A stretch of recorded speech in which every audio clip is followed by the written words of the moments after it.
Ya, tragis pemirsa, belum usai kasus ruda paksa yang dilakukan oleh Dr. Priguna, muncul lagi kasus baru yang mencoreng dunia kesehatan Indonesia. Kali ini dilakukan oleh seorang oknum dokter kandungan yang diduga melakukan pelecehan seksual terhadap pasiennya di sebuah klinik di Garut, Jawa Barat. Tindakan dari para pelaku ini tentunya membuat geram publik. Dan begitu juga terhadap Wakil Menteri Pemberdayaan Perempuan dan Perlindungan Anak yang kemudian meminta hukuman berat diberikan kepada pelaku pemerkosaan atau kejahatan seksual termasuk hukuman kebiri kimia. Lantas bagaimana penanganan dua kasus ini pemirsa sejauh ini dan bagaimana pula penerapan hukum kebiri kimia? Apa kemudian yang perlu dilakukan agar kasus pelecehan seksual tidak merajalela? Malam hari ini kita akan membahasnya dengan sejumlah narasumber yang sudah hadir di Apa Kabar Indonesia Malam. Ada Profesor Dr. Ari Fahrial Syam, Guru Besar Ilmu Penyakit Dalam Fakultas Kedokteran Universitas Indonesia. Prof. Ari, apa kabar? Baik, sehat ya, Prof? Terima kasih sudah hadir malam ini di Apa Kabar Indonesia Malam. Dan bergabung juga bersama kita ada Mbak Hanifah Hasna, kriminolog dari UI. Mbak Hanifah, sehat ya Mbak ya? Alhamdulillah. Terima kasih sudah hadir juga. Dan juga hadir bersama kita ada Pak Ahyar Salmi, pakar hukum pidana yang juga pernah menjabat sebagai Wakil Ketua Majelis Kehormatan Disiplin Kedokteran Indonesia periode 2016 hingga 2021. Pak Ahyar, apa kabar? Sehat, Pak? Baik. Baik, dan nanti juga akan bergabung bersama kita Muhammad Nurdin, kuasa hukum dari korban Dr. Priguna. Prof. Ari, ini tentunya berat untuk kita ketahui bagaimana kasus ini kemudian dilakukan oleh oknum dokter, profesi yang mulia, di mana para pasien ini menaruh kepercayaan, Prof, atas penanganan yang dilakukan oleh para dokter. Bagaimana kemudian Prof melihat ini? Karena ini ada hubungannya juga Prof dengan pendidikan kedokteran di Indonesia. Iya, ya, terus terang memang ketika kasus ini muncul, teman-teman media juga menghubungi saya gitu ya, apa yang sepantasnya. Pertama tentu saya mengapresiasi apa yang dilakukan oleh Fakultas Kedokteran Universitas Padjadjaran, segera status dari peserta didik ini, PPDS ini diberhentikan. Itu. Kemudian yang berikutnya lagi Ikatan Dokter Indonesia, karena yang bersangkutan anggota Ikatan Dokter Indonesia. Jadi ini juga harus juga dicabut keanggotaannya. Dan terakhir waktu itu saya sampaikan juga, ini setelah itu dokter masih bisa bekerja kecuali SR-nya dicabut. Alhamdulillah ketiga proses ini nampaknya sudah terjadi pada kasus ini. Jadi ini yang saya rasa masyarakat harus percaya bahwa siapapun, kami misalnya, saya kebetulan sebagai akademisi misalnya, atau saya juga sebagai praktisi, itu tidak menginginkan dokter melakukan hal tersebut. Kemudian pemerintah pun dengan cepat, dengan melalui KKI mencabut surat tanda registrasinya. Artinya apa? Ketika ada seorang dokter melakukan pelecehan seksual yang seperti itu, siapapun tidak akan melindungi orang tersebut. Jadi sampai orang tersebut sudah pasti tidak boleh melakukan praktek kedokteran lagi seumur hidup. Nah, ini untuk kasus Bandung ya, Prof. Betul. Ya. Menkes juga sempat kemudian memberikan pernyataan bahwa perlu adanya sinergi antara dunia pendidikan dengan pelayanan kesehatan, rumah sakit yang juga menjadi tempat belajar dari para dokter residen ini. Seperti apa Prof kemudian menyikapi merespon hal ini? Ya, jadi kita kan mesti tahu ya bahwa memang pendidikan dokter itu sebagian besar ada di rumah sakit. Saya ambil contoh untuk pendidikan untuk S1 misalnya, itu memang pada saat preklinik ada di Fakultas Kedokteran. Tapi setelah klinik koas dia ada di rumah sakit. Kemudian juga untuk para residen ini, mereka ada di rumah sakit. Jadi memang betul saling mengisi antara institusi pendidikan dan juga rumah sakit. Semuanya harus saling melakukan tugas masing-masing. Di satu sisi tentu kita sebagai institusi pendidikan berharap bahwa residen ini bisa bisa menjalani proses pendidikan, mencapai kompetensinya dan selesai spesialis. Di satu sisi mereka kan juga bekerja di institusi pelayanan kesehatan, mereka juga turut bisa membantu pelayanan kesehatan yang ada di rumah sakit. Jadi memang betul perlu ada koordinasi yang terus menerus ya antara pihak institusi pendidikan dan juga pihak rumah sakit, di mana para peserta didik itu melaksanakan pendidikannya. Oke, baik. Mbak Hanifah, ini dua kasus yang miris terjadi di dunia kesehatan Indonesia, melibatkan oknum-oknum dokter, begitu Mbak ya. Apa kemudian yang menyebabkan hal ini bisa terjadi? Kalau kata orang ini kejahatan bisa terjadi bukan karena hanya ada niat, tapi juga karena ada kesempatan. Bagaimana kemudian ruang-ruang itu bisa disalahgunakan oleh oknum-oknum yang tidak bertanggung jawab ini, Mbak? Iya. Sebetulnya ini bukan hanya di dunia kesehatan ya, bahkan di bidang-bidang lain juga seperti ini, terutama dalam hal ketimpangan kekuasaan. Yang sama-sama kita ketahui ketika dokter ini melakukan terhadap pasiennya, berarti dia kan sudah mempelajari kepada siapa aku akan mencari korban gitu. Korban paling gampang adalah pasiennya dengan iming-iming berbagai macam cara gitu. Nah, ketika kita melihat bagaimana profesi dokter itu sangat-sangat dihormati, masyarakat juga akan percaya. Bahkan ketika korban itu benar-benar menjadi korban, mereka juga nggak yakin apakah bisa menuntut dokter itu.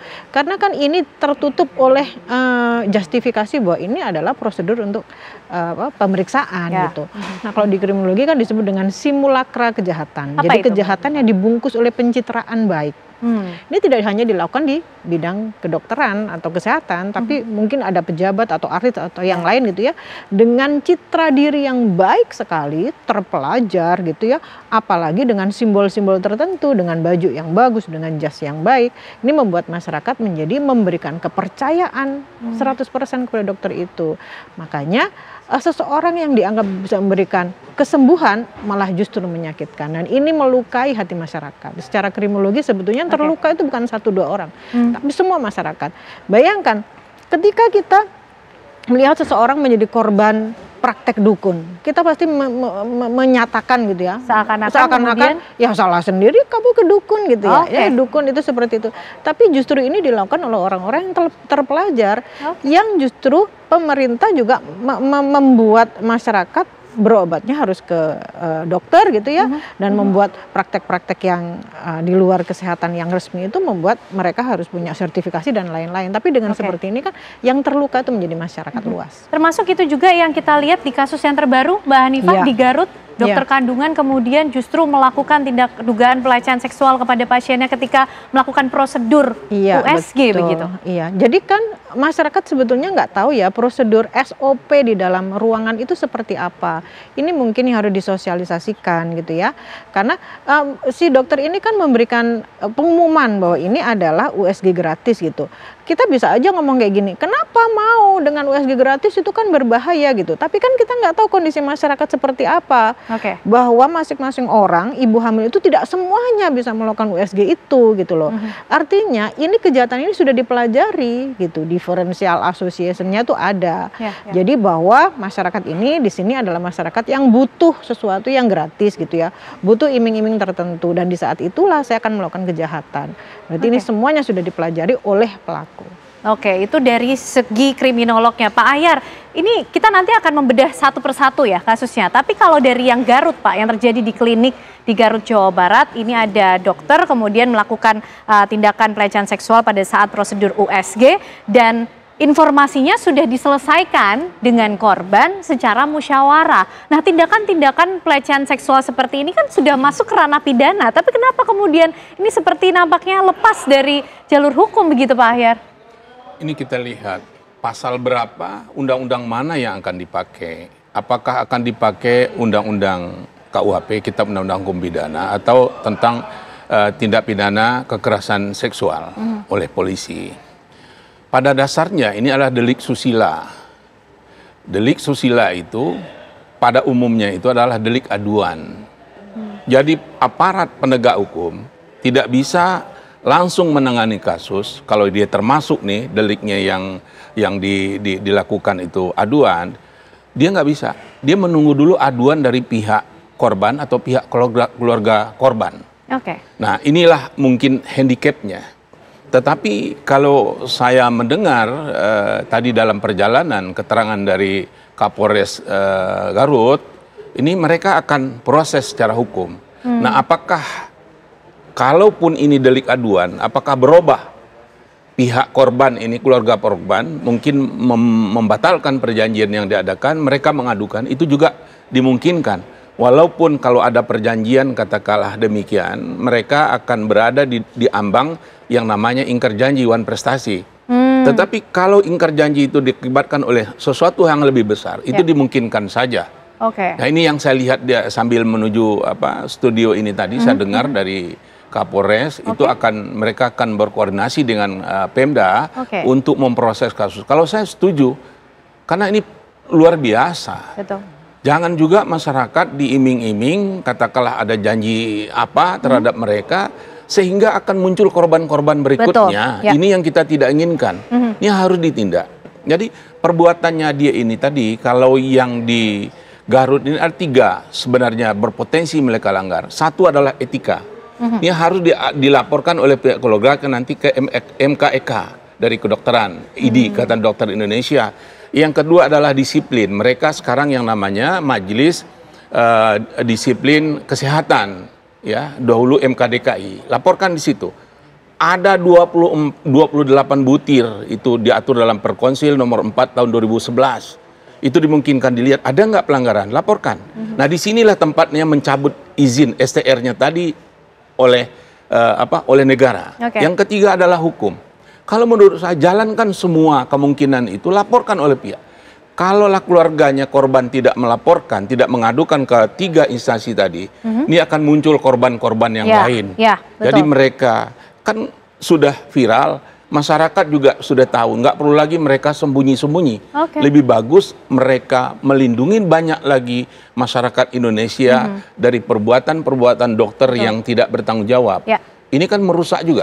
Saya yakin ID pasti marah juga terhadap ini. Mereka tercoreng semua. Tidak semua dokter seperti itu. Ya, betul. Jadi perlu ada kemudian proses hukum yang jelas sebagai perbaikan juga ke depan. Dan betul bahwa Polres Garut juga sudah membuka posko aduan, Pak, mengenai adanya tindakan ini. Kita nanti juga akan bahas mengenai hal itu karena juga sudah bergabung bersama kita ada Bapak Muhammad Nurdin, kuasa hukum dari korban kasus Dokter Priguna. Selamat malam Pak Nurdin. Nanti kita ingin tahu bagaimana kemudian sejauh ini proses hukum yang berjalan. Nanti dijawab usai jeda Pak Nurdin. Kami kembali untuk Anda pemirsa. Apa kabar Indonesia Malam masih akan menemani Anda. Baik pemirsa, kita akan lanjutkan pembahasan kita melihat beberapa kasus yang terjadi melibatkan kemudian dokter di dalamnya atas tindakan pelecehan atau kekerasan seksual. Kita akan berbincang juga dengan Bapak Muhammad Nurdin, kuasa hukum dari korban Dokter Priguna. Pak Nurdin, selamat malam.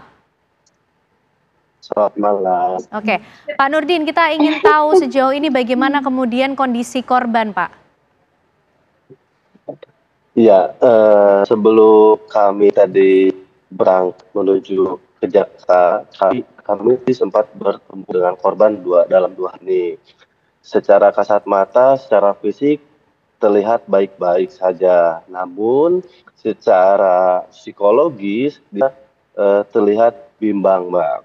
Jadi agak sedikit mengkhawatirkan lah terkait kondisi psikologis. Nah, ditambah juga tadi juga kami sampaikan juga bahwa kondisi medisnya ini emang agak sedikit ada gangguan juga gitu, Mbak. Oke, nah Pak Nurdin, sejauh ini kemudian proses yang berjalan di kepolisian seperti apa? Keterangan terbaru yang didapatkan oleh pihak korban dan termasuk informasi ada 15 saksi yang informasinya sudah dimintai keterangan. Ya, baik. Per hari kemarin kami menghadap Pak Dirkrimum, begitu juga dengan Ibu Kanit PPA, bahwa kami mengajukan pasal penambahan, yaitu pasal penambahan pasal 15B Undang-Undang TPKS, di mana pelaku ini adalah sebagai tenaga medis. Maka daripada itu adalah penambahan sepertiga yang semula tuntutan dari pasal 6C itu 12 tahun. Berarti pasal 6C ditambahkan pasal 15B, kemudian pasal 64 karena itu perbuatan berulang. Nah, kemarin juga kami berkoordinasi juga dengan Polda Jabar, kemudian dengan Kejaksaan Tinggi terkait pengajuan restitusi. Nah, restitusi ini di mana permohonan ini diajukan oleh korban kepada kepolisian dan nanti di kejaksaan, nanti ada perhitungan turunnya nilai kerugian materi dan imaterinya itu dari LPSK. Itu sih Mbak yang kemarin kami terakhir koordinasi dengan Polda Jabar gitu. Kemungkinan juga kami dalam waktu dekat ini akan menghadap kepada Kejaksaan Tinggi Jawa Barat. Oke, jadi itu adalah upaya hukum terakhir yang kemudian coba untuk didorong sampai saat ini, Pak Nurdin, dari pihak korban, atau ada kemudian hal lain yang coba ingin dioptimalkan dalam mengawal proses hukum yang ada? Ya, tentunya sebelumnya kan dari pihak kuasa hukum sebelumnya itu ada diajukan upaya perdamaian. Nah, perlu kami tegaskan juga kepada publik bahwa tindak pidana kekerasan seksual ini termasuk karakteristiknya sebagai kejahatan yang sangat serius. Maka daripada itu perlu penanganan lebih khusus. Yang artinya bahwa 90% korbannya ini adalah perempuan dan anak. Ya, kemudian perempuan dan anak ini termasuk kelompok rentan. Nah, ketika perempuan dan anak ini yang seharusnya dilindungi oleh negara, ini malah dijadikan objek kejahatan. Nah, maka daripada itu, ini kita perlu penanganannya lebih khusus. Nah, maka itu daripada penerapan undang-undang tindak pidana kekerasan seksual ini sangat komprehensif. Selain pelaku di penjara, dioptimalkan tuntutannya, tidak lupa juga korban ini harus direhabilitasi. Direhabilitasi ini menyangkut kompensasi dan restitusi. Ini yang sebagai master plan-nya paradigma penegakan hukum pidana modern. Oke, baik. Terima kasih Pak Nurdin. Malam ini sudah bergabung bersama kami di Apa Kabar Indonesia Malam. Tentu kita juga ikut mengawal bagaimana proses hukum seadil-adilnya. Tentunya juga yang akan diterima oleh pelaku dan proses rehabilitasi kemudian yang diharapkan bisa diberikan kepada korban. Terima kasih Pak Nurdin, selamat malam. Pak Ahyar, tadi kita sudah melihat bagaimana kemudian update informasi terbaru berkaitan juga dengan kondisi korban, upaya hukum yang tengah berjalan. Mereka kemudian tentu meminta bagaimana kemudian pelaku ini diberikan hukuman yang seadil-adilnya, proses hukum optimal, proses rehabilitasi ataupun juga penyembuhan bagi korban. Seperti apa Pak Ahyar melihatnya dari sisi hukum pidana ini? Ya, tadi disebut oleh Pak Nurdin, itu dia minta tambahan pasal. Itu diperberat sepertiga. Ancaman pidana tadi 12 tahun, tambah sepertiga berarti 4, bisa dia 16 tahun penjaranya.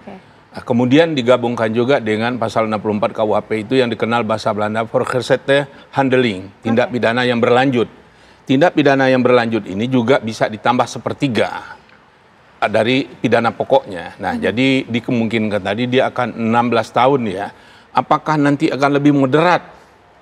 Lebih moderat enggak majelisnya? Kalau 2 kali ditambah perberat, satu adalah karena dia adalah aparat yang harus diperberat tadi sepertiga, kemudian pasal 64 harus tambah sepertiga, berarti kan tambah 4 tahun jadi 20 tahun. Iya, jadi 20 tahun dimungkinkan. Nah, saya berharap progresif nanti jaksa penuntut umum, progresif lah, biar ada kapuk mereka. Juga begitu juga hakim progresif, jangan karena sudah ditambah sepertiga di sini cukup. Dipakai aja pasal 64 atau dasar pemberat sepertiga tadi. Kalau menurut saya dikumulasikan saja. Karena dia tidak melebihi pidana maksimum sementara. Itu adalah 20 tahun. Ancaman pidana sementara itu dari 1 hari sampai 20 tahun. Jadi nggak melepasi batas juga. Yang menurut saya kita coba dalam kasus ini menghimbau, ciptakanlah jurisprudensi agak progresif sedikit penegak hukum kita ini. Jangan terlalu slow. Karena masyarakat nih korban-korbannya sudah banyak ya. Betul. Harus hukum ini bagaimana sih melindungi masyarakat, berfungsi untuk itu.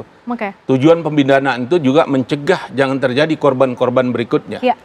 Jadi oleh karena itu dia juga tidak akan melanggar teori dari tujuan pembinaan itu sendiri juga tidak menurut saya. Nah, saya khawatir nanti ada pakar hak asasi manusia yang akan mengatakan kalau dikebiri melanggar hak asasi manusia. Itu dia yang kemudian ini kita yang diskusikan. Dahulu, Ken, kita di Fakultas Hukum UI menginisiatif ketika Undang-Undang Perlindungan Anak dirubah untuk mengintroduksi masalah kebiri tadi, kebiri, kemudian juga suntik kimia itu Prof. Hari.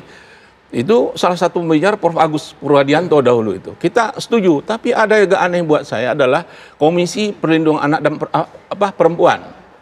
Itu nggak setuju. Untuk kebiri ini, tadi saya bilang aneh juga kok perempuan nggak setuju ya. Keganasan laki-laki tanda kutip yang nggak benar ini kok nggak setuju, keberatan.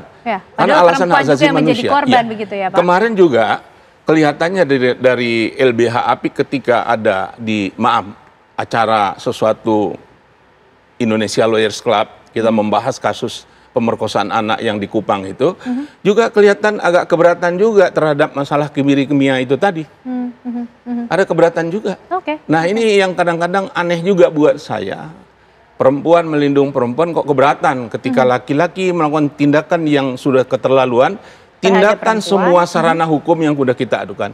Tidak ada lagi persoalan melanggaran, melanggar uji material. Oke, baik. Prof. Ari, ini bagaimana juga melihat mengenai hukum kebiri kimia yang kemudian coba didorong mungkin sebagai upaya hukum maksimal yang perlu diberikan kepada para pelaku kejahatan seksual. Ini juga hubungannya ujung-ujungnya yang melakukan nanti bisa saja dokter gitu, Prof? Iya, jadi terus terang saja kan ini memang undang-undangnya sudah ada.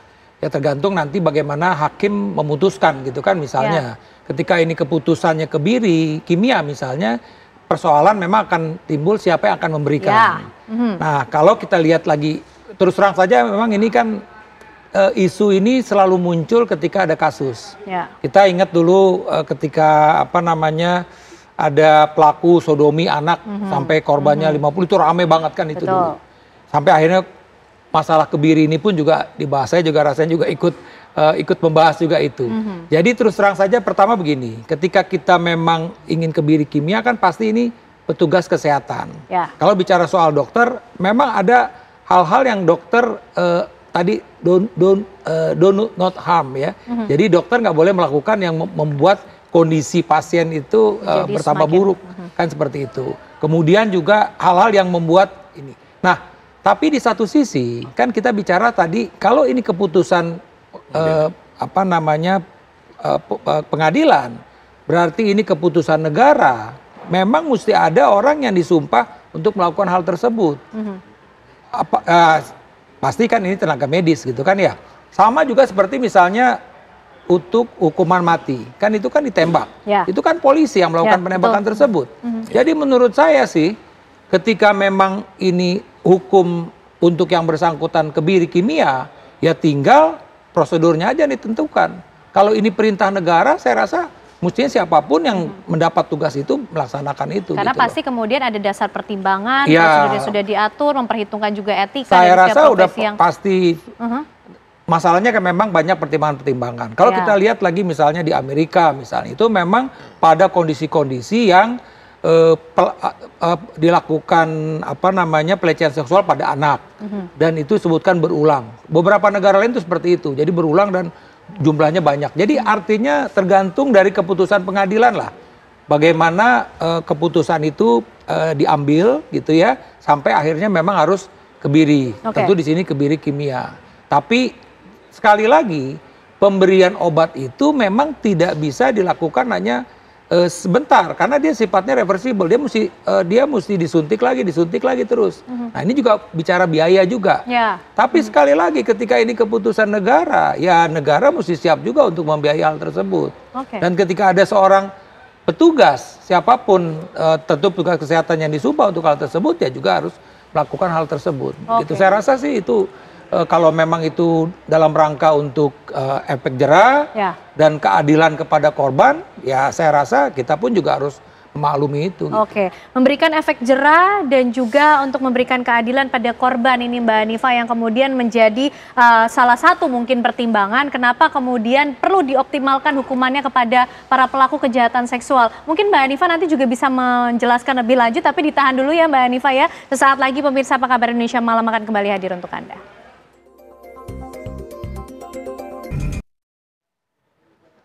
Ya, sebelum kita lanjutkan pembahasan kita pemirsa, kami hadirkan terlebih dahulu informasi untuk Anda. Mungkin bisa disaksikan juga Prof, Pak Ayat dan juga Mbak Hanifa. Ini adalah deretan kasus hukuman kebiri di Indonesia. Ini Heri Irawan, kasusnya waktu itu di Bandung, Jawa Barat ya. Ini untuk mungkin mengulang kembali ingatan kita terhadap beberapa kasus sebelumnya. Ada Muhammad Aris di Mojokerto, Jawa Timur. Kemudian Rahmat Slamet di Surabaya, Jawa Timur. Yang pada saat itu juga kemudian menjadi pelaku dari kejahatan seksual tentunya. Dan pada saat kasus-kasus itu muncul juga, kemudian hukuman kebiri ini menjadi satu hal yang terus diperbincangkan sebagai suatu bentuk hukumankah. Nah, Heri Wirawan ini adalah pemilik pondok pesantren di Bandung yang divonis seumur hidup setelah memperkosa 13 santriwati kala itu. Ia menyalahgunakan posisi dan otoritasnya untuk melakukan kejahatan seksual. Jaksa menuntut tambahan hukuman kebiri kimia, namun ditolak hakim dengan pertimbangan hukuman seumur hidup yang diterima pelaku. Berikutnya, selain Heri Wirawan, ada pula kasus Rahmat Slamet Santoso saat kejadian berprofesi sebagai pembina pramuka di Surabaya terbukti mencabuli 15 anak laki-laki sejak 2015 dengan memanfaatkan posisinya di lingkungan sekolah. Ia dijatuhi hukuman 12 tahun penjara, denda 100 juta, dan kebiri kimia selama 3 tahun. Tidak hanya 2 kasus itu pemirsa, masih ada nama Muhammad Aris atau Aris, pekerja las asal Mojokerto yang dijatuhi hukuman 12 tahun penjara, denda 100 juta rupiah, dan hukuman kebiri kimia setelah memperkosa 9 anak perempuan usia 6 hingga 7 tahun. Ia membujuk korban di jalan, membawa ke lokasi yang sepi, dan aksi terakhirnya terekam CCTV pada bulan Oktober tahun 2018. Oke. Kalau kita lihat deretan kasus-kasus itu, ada kemudian vonis hukuman kebiri kimia, namun nampaknya belum ada yang dieksekusi. Prof, Mbak Hanifah, Pak Ahyar, ini faktanya di Indonesia, tadi juga sudah sempat disinggung oleh Pak Ahyar. Tapi Mbak Hanifah, kalau dari kriminolog sendiri, melihat bagaimana kemudian efektivitas dari hukuman kebiri kimia ini, betulkah bisa memberikan efek jera sehingga kejahatan seksual ini tidak merajalela, tidak terulang kembali? Harapannya demikian Mbak Ken, tapi kan kita harus kembali lagi ya. Sebetulnya kejahatan ini itu faktor-faktor apa sih yang membentuk gitu ya. Ini kan yang terlibat dalam kejahatan ini yang pertama adalah kejahatan karena power gitu ya, kekuatan, perbedaan kekuatan. Kemudian ada kejahatan berbasis gender. Nah ini juga yang harus kita ketahui. Terus ada opportunity, kejahatan opportunity karena ada kesempatan yang ada di situ. Artinya ketika pelaku ini diberikan efek jera dengan memberikan suntikan tadi itu, apakah ini tidak hanya menyelesaikan secara biologis? Karena itu kan harus diulang gitu ya. Walaupun demikian secara sosial itu ini akan memberikan efek jera baik terhadap si pelaku maupun orang-orang atau oknum-oknum yang akan melakukan hal ini. Sehingga ini juga memberikan rasa percaya lagi masyarakat terhadap profesi kedokteran. Ya. Lalu selanjutnya adalah bagaimana, apakah setelah diberikan kebiri kimia ini apakah udah selesai gitu ya. Jangan-jangan ketika sudah diberikan kebiri kimia ini dianggap selesai, bahwa korban tidak dipedulikan, sistem tidak diperbaiki. Karena sebetulnya kan sistem yang membuat masalah ini menjadi semakin besar. Nah, ini yang seharusnya dilakukan oleh pemerintah. Sistem sebetulnya. Bagaimana di bidang medis ini sampai terjadi seperti itu. Baik. Prof, kalau kita bicara sistem, tentu Prof Ari juga mungkin punya pandangan, pengalaman tentunya. Apalagi ini melibatkan dokter, Prof. Termasuk setujukah Prof ketika kemudian hukuman kebiri kimia ini didorong untuk diberikan kepada para pelaku pemerkosa atau pelaku kejahatan seksual di Indonesia, Prof? Ya, saya prinsipnya begini, kalau di undang-undang itu ada, ya kemudian hakimnya berani memberikan kebiri, ya untuk diberikan kebiri kimia, saya rasa saya nggak ada masalah. Artinya justru kita harus dukung itu gitu loh. Kalau ini dianggap memang pertama ya buat yang bersangkutan ini tentu efek jera, kemudian juga buat masyarakat yang lain. Saya rasa tidak ada masalah. Jadi kemudian bisa didorong untuk menjadi satu terlepas bentuk isu bahwa yang memberikan siapa, sekali lagi saya rasa kalau ini perintah negara buat yang bersangkutan, siapapun petugas kesehatan tersebut ya harusnya dia atas nama undang-undang melaksanakan tugas tersebut. Baik. Pak Ahyar tadi juga sempat menyinggung, ini hukuman kebiri ini tindakan atau hukuman, kemudian efektivitasnya seperti apa Pak Ahyar? Kalau nggak salah ini pidana tambahan ya. Kalau yang tindakan itu kelihatan yang pakai chip itu. Rasa saya ingat, saya lupa lagi, pidana tambahan ini boleh dijatuhkan, boleh tidak. Kembali lagi kepada hakim melihat sejauh mana dampak dari akibatnya itu, sejauh mana sebenarnya orang ini berpotensi mengulangi lagi kejahatannya.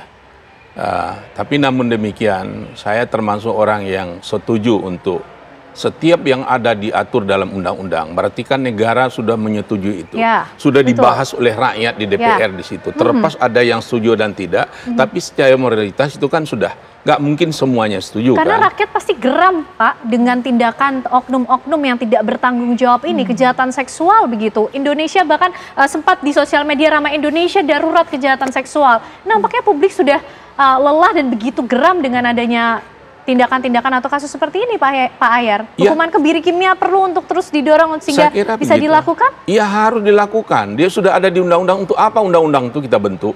Kalau dia sudah memenuhi persyaratan, kan ada syaratnya itu. Kalau udah memenuhi syarat, laksanakan. Kalau enggak, itu namanya abolisi de facto. Oke. Penghapus dalam kenyataan nggak ada dalam undang-undang, law in the book ada, di actionnya nggak ada. Itu buat apa? Buat apa kita bentuk Oke. undang-undang? Oleh karena itu kita tes dulu sejauh mana nanti ya dampaknya, lebih positif atau negatif. Kan ada Oke. perbaikan undang-undang kan seperti itu. Betul. Itu yang harus kita lakukan. Karena Harus dari- penegak hukum dalam hal ini, penuntut umum menurut saya, jaksa ini harus berani. Kemudian juga hakim. Mudah-mudahan hakimnya bukan yang terima-terima uang yang kayak kasus 3 perusahaan itu yang menyedangkan. Oke, baik Pak Ahyar. Itu menjadi catatan penting untuk Ya. kita semua, bagaimana ketegasan para penegak hukum juga ya, Ya. untuk bisa mendorong penerapan hukum kebiri kimia ini. Prof. Ari, kembali lagi kita membahas mengenai dunia pendidikan Ya. kedokteran. Ini praktek-prakteknya, kasus-kasus ini terjadi di ruang-ruang pelayanan kesehatan. Prof, bagaimana kemudian bisa memastikan ketika prosedur pendidikan ini juga ada pengawasan terhadap dokter-dokter yang masih dalam masa pendidikan, yang nanti akan mempunyai tanggung jawab dan peran baik untuk bisa membantu para pasiennya, sehingga kita tidak menemukan lagi, Prof, ada profesi yang mulia seorang dokter justru melakukan tindakan tersebut. Ya, jadi betul ya bahwa memang idealnya memang ini sedari mahasiswa kedokteran untuk calon mahasiswa kedokteran itu ada proses MPPI juga. Bagaimana secara psikologi. Pendidikan kedokteran ini kan membutuhkan waktu 5,5 tahun. Ya. Nah, di dalam proses tersebut kita pun sekali lagi zero toleran. Jangan sampai ketika ada hal-hal yang terjadi pelecehan seksual antar senior kepada juniornya atau yang lain, itu harus segera diidentifikasi. Ya kan, kemudian yang bersangkutan tentu harus dilakukan tes psikologi dulu. Kalau ternyata memang cukup berat, kalau perlu ya kita minta yang bersangkutan mengundurkan diri. Ini proses ketika di dalam proses pendidikan. Oke. Dan kemudian juga pengelola pendidikan sendiri pun juga harus membuka mata, ya kan, membuka telinganya.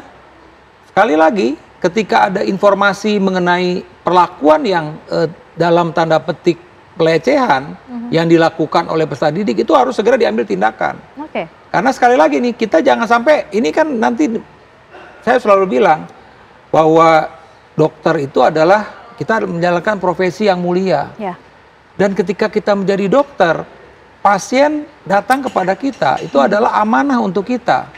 Dan pasien datang memang pasrah, apa yang akan dokter kerjakan kepada hal tersebut. Jadi Betul. kalau si dokter ini nggak beres etiknya, atau memang dia tidak siap untuk menerima ada seorang pasien datang kepada dia gitu untuk dia lakukan pemeriksaan, ya tentu hal-hal itu bisa aja terjadi. Prof, kasus-kasus ini kan juga menjadi bahan evaluasi tentunya. Apakah kemudian ada yang miss di dunia pendidikan atau proses yang kemudian harus dijalani oleh seseorang ketika dia kemudian menjadi dokter, akan diambil sumpahnya sebagai seorang dokter, menjalankan profesi dengan etika yang benar, Prof? Ya, itu yang selalu saya bilang, bahwa profesi ini memang perlu organisasi profesi. Ya. Oke, ini kita bicara soal misalnya ID, ya kan gitu. Di sini ID memang harus benar-benar diberi kesempatan untuk melakukan pembinaan kepada anggotanya. Harus ada hal tersebut. Karena ya terus terang saja kan, ya artinya siapapun manusia ini kan bisa berubah dari waktu ke waktu. Apalagi kalau pengawasan tidak dilakukan. Oleh karena itulah pentingnya pengawasan tersebut. Ketika yang bersangkutan itu ada di institusi pendidikan, maka kita yang ada di institusi pendidikan itu, baik itu staf pengajar, tenaga pendidikan, atau siapapun yang melihat atau mengetahui hal tersebut harus melaporkan gitu kejadian hal tersebut. Tapi ketika si dokter ini, si mahasiswa ini sudah lulus jadi dokter, maka ini adalah tanggung jawab dari organisasi profesi. Dan sekali lagi saya rasa sekarang ini memang media sosial luar biasa. Ya. Masyarakat juga mesti cerdas ketika menjadi pasien, ya kan gitu. Apalagi sekarang ada ChatGPT, bisa dicek kok. Misalnya saya sakit ini kira-kira diperiksanya apa aja nih oleh dokter. Kalau hal ini dokter sudah, ya mohon maaf aja misalnya ini kan urusannya urusan dokter kebidanan, urusannya bawah. Tapi kok ini periksa ke atas misalnya, kan ini kan jadi pertanyaan. Ya.